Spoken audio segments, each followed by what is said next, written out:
আমরা বাঙালিরা সবকিছু শর্টকাট পছন্দ করি, মানে সবকিছু শর্টকাটে চাই। আমার একটা চাকরি দরকার, ঘুষ দিয়ে চাকরি নিয়ে নিব, ইন্টারভিউ দরকার নেই।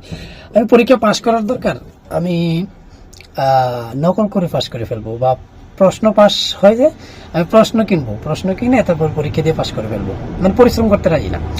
তো বাঙালি মুসলমানদেরও একটা টেকনিক কি দেখেন, তারাও শর্টকাটে জান্নাতে চলে যেতে চায়। তো এই জন্য তারা কি করে, তারা পরিশ্রম করে না, তারা যায় কোথায় জানেন, পীরের কাছে যায়। পীরের কাছে যাইয়া পীরের টাকা দেয়, তারপরে পীরের দরবারে সিজদা করে, পীরের দরবারে মহিষ দেয়, এগুলা দিয়া মানে তারা চলে যাবে, বেহেশতে চলে যাবে। অথচ এই পীরের ব্যাকগ্রাউন্ড যদি আপনি খোঁজেন, পীর এ হালায় কিন্তু এমনি এমনি পীর হয় নাই। এই পীর যাইয়া দেখেন গা নামাজ পড়তে পড়তে কপালে দাগ পড়াই লাইছে, নামাজ পড়তে পড়তে হাঁটুর মানে ছাল বাঁকড়া উড়াই লাইছে, তারপরে রোজা রাখতে রাখতে দেখেন গে এর আলসার হয়ে গেছে।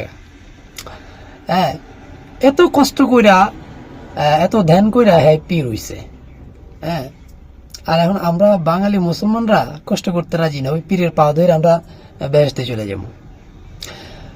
তো কথাটা বললাম এই কারণে, ওইদিনকে একটা ভিডিও দেখলাম, আমার মনে হয় ওই লোকটা মানে মানুষের জ্বালা যন্ত্রণা থেকে বাঁচার জন্য ওই গুহাতে গেছে, বা একটা ঝর্ণার মতো একটা জায়গা, এটা রাঙামাটি থেকে, রাঙামাটি কাউখালীর দিকে। আমার মনে হয় লোকটা মানুষের যন্ত্রণা থেকে বাঁচার জন্য বা একা একা নীরবে আল্লাহর ইবাদত করার জন্য ওই গুহাতে গেছিল। তো আসলে একা একা ইবাদত করার অন্যরকম একটা শান্তি আছে, অন্যরকম একটা তৃপ্তি আছে। তো ওই লোকটা ওইখানে যে আবাদত করছে মনে হয়, তারপরে ওইখানে আল্লাহর ধ্যানে বসছে। এরকম তো হেরা গুহাতে মোহাম্মদ সাল্লাল্লাহু আলাইহি ওয়াসাল্লাম বসছে। তো হেরা গুহাতে আপনি কোনোদিন যে দেখছেন, হেরা গুহাতে মানুষ হচ্ছে সেজদা করতে, মানুষ যে ওইখানে ই করতে দেখেন নাই। কিন্তু এই পীরের নাম আমি জানি না, ভিডিওটা দেখছি এই জন্য বলতেছি। তো এই পীর সম্ভবত নিজেকে সবার কাছ থেকে আলাদা রাখার জন্য, আলাদা আল্লাহ তাআলার একা একা আল্লাহ তাআলার সান্নিধ্য পাওয়ার জন্য, একা একা আল্লাহর ইবাদত করার জন্য ওই গুহাতে গেছিল। যাওয়ার পরে সম্ভবত মারা গেছে না কি হয়েছে ওইটা আর জানি না। এখন আমাদের বাঙালি মুসলমানরা কি করতেছে, ওই গুহাতে যাইতেছে, ওই গুহাতে যাইয়া মানে মিলাদ কিয়াম করতেছে, তারপরে পীরের নামে গান গাইতেছে, ওইখানে সেজদা দিতেছে, তারপরে ওইখানে টাকা পয়সা দিতেছে।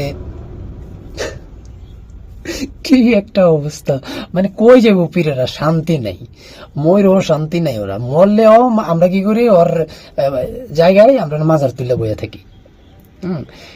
কি করব, কই যাইবো, মানে যেই যে কোনো জায়গায় পলাইও শান্তি নেই। এই যে গোয়াতে লোকটা যে পলাইছে, শান্তি নেই, ওইখান থেকে ওরা খুঁজে বার করছে, ওই খুঁজে বাইর করে তারপরে এখন ওইনে মাজার ব্যবসা শুরু করছে। চিন্তা করেন আমরা কত বড় অপদার্থ।